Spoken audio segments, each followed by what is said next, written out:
My name is Stefan. I'm an IT engineer working in Antarctica. These are my experiences.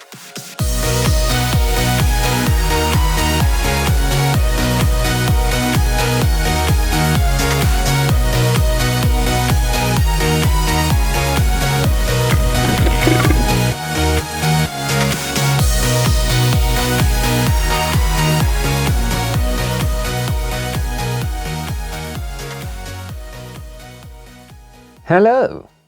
Today is a particularly gorgeous day and I've decided I'm going to go for a run. But not just any run, I'm going to do hill repeats. I'm going to be running up an area that's called the Ramp. It's about 1 kilometer up and down, I believe, something like that.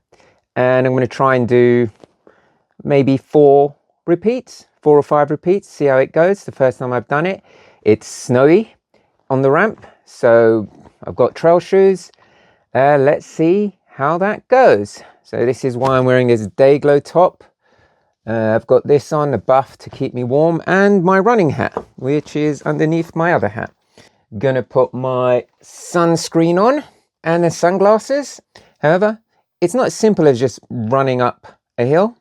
There is a procedure that I have to do because I'm technically going off station, and that procedure is called tagging out. So come with me and let's see what tagging out is all about. What I'm on my way to do now before I go running is a procedure called tagging out. Now, tagging out, you just literally move a tag with your name on it to... Oh, look, penguin!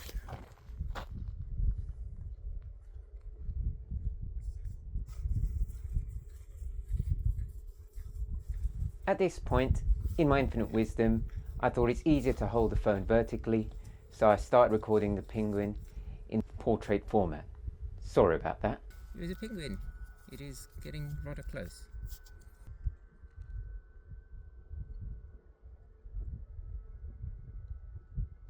It's really close to me.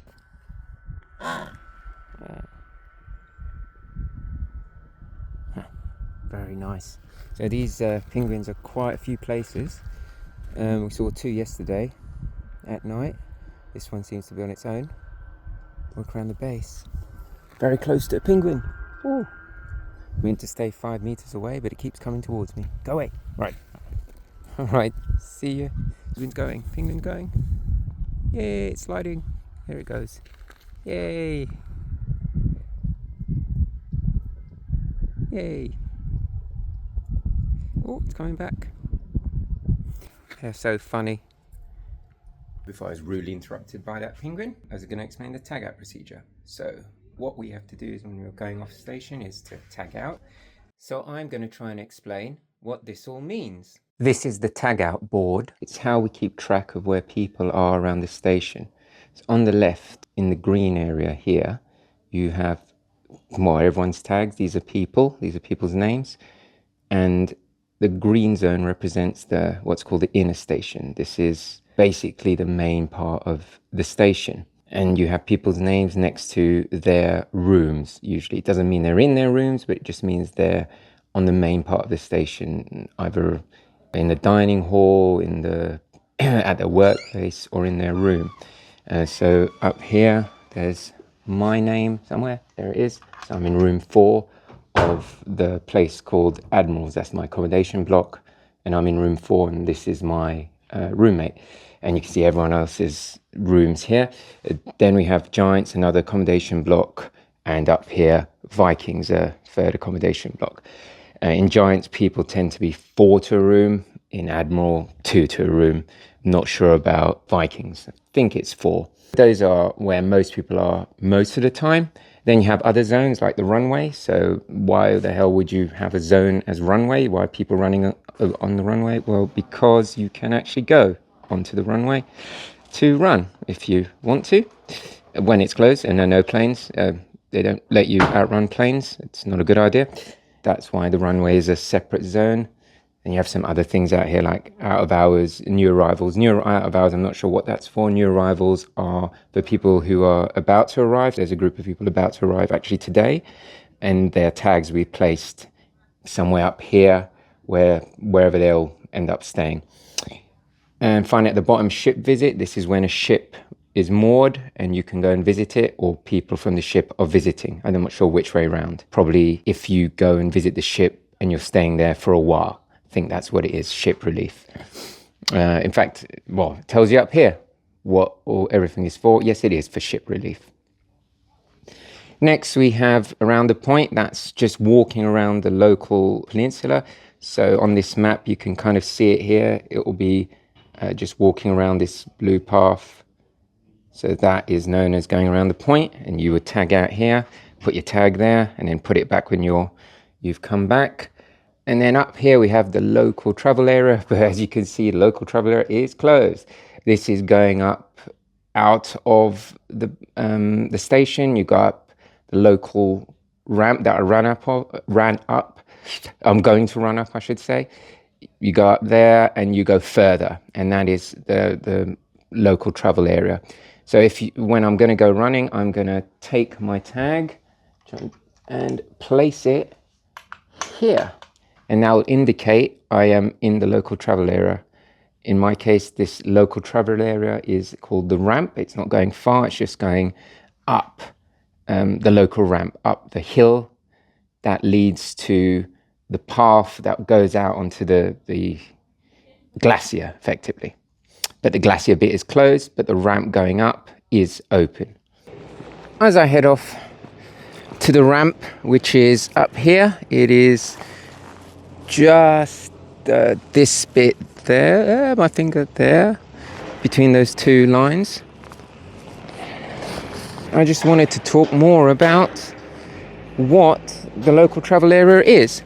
So this station is on a peninsula, and you can walk around the peninsula. That's fine. That's called going around the point. There's no big deal. You can do that, well, pretty much during sunlight hours, or between 7 a.m. and 11 p.m. now, because sunlight hours is 24 hours. The sun does not set. But during winter, it's twilight hours, I believe. So there needs to be some sunlight up. So yeah, that's fine. However, if you want to go further afield, what you'd usually do is you would go up this ramp in front of me. Let me try and zoom in a bit. So you'd go up that, as you can see between those lines which are marked there in the snow. You'd go up there, and then you go right and go along this ridge, along, and you go through this gap in the mountains and carry on going. And you'll be on top of the local glacier, effectively, at that point. And you can go and look around, ski, etc. It's marked out by flags. There's a cabin up there even. A 16-kilometer round trip if you want to do the edge of what's called the flag line. So there's an area marked out by flags. It forms like a perimeter. If you want to walk around this perimeter, it's about 16k, I think. But that area is closed. The reason it's closed is because to get to it, where this mountain is, just get the finger in the way. Wait, just there. There's a crevasse, and you will basically have to jump 8 meters, which most people can't do. So you'll fall to your death. So they have not allowed people to do it, falling to their death. They don't really like that. So they're only allowing people to go up this ramp, and that's about it. So that's what the local travel area is, and that's why it's closed. So unfortunately, you can only go around the point and up the ramp at the moment. Okay, time for me to run up that ramp. Jesus. Sinking in. A bit harder now, so less sinking in. Still a way to go. Okay, I'm at the top. Oh, that was tiring. Really bright sun. Glass is fogging up. People are going back now. Less people skiing. What happens is they get pulled up over there by Skidoo, then ski down. Hey! It's the time 5:10. People are going to head back to get changed for dinner, which is at 6. But I'm still running up here like a lunatic. I'm going to try and get one more rise done. It's about 1 kilometer up, but it's really tiring. Okay, see you on the other side. So that was 4 laps of running up and down that ramp, and And it was tiring, let me tell you. I kept digging into the snow, but I made it in the end. I got used to it. I want to do that again at some point. It was good fun. It was good fun also watching the other people going up and down and skiing. It took me about 50 minutes to an hour to do. I wasn't timing, so I'm not 100% sure. After I finished the run, I of course went back down, tagged back in. So that is moving my tag from saying I'm in zone 4 off station to putting it back next to my room number in zone 1, and then I'm tagged back in and everyone knows I'm safe and they won't go looking for me. It was good fun. Definitely I'll do that again, but for now I'm gonna go and get some dinner and try and find that polar bear. Bye.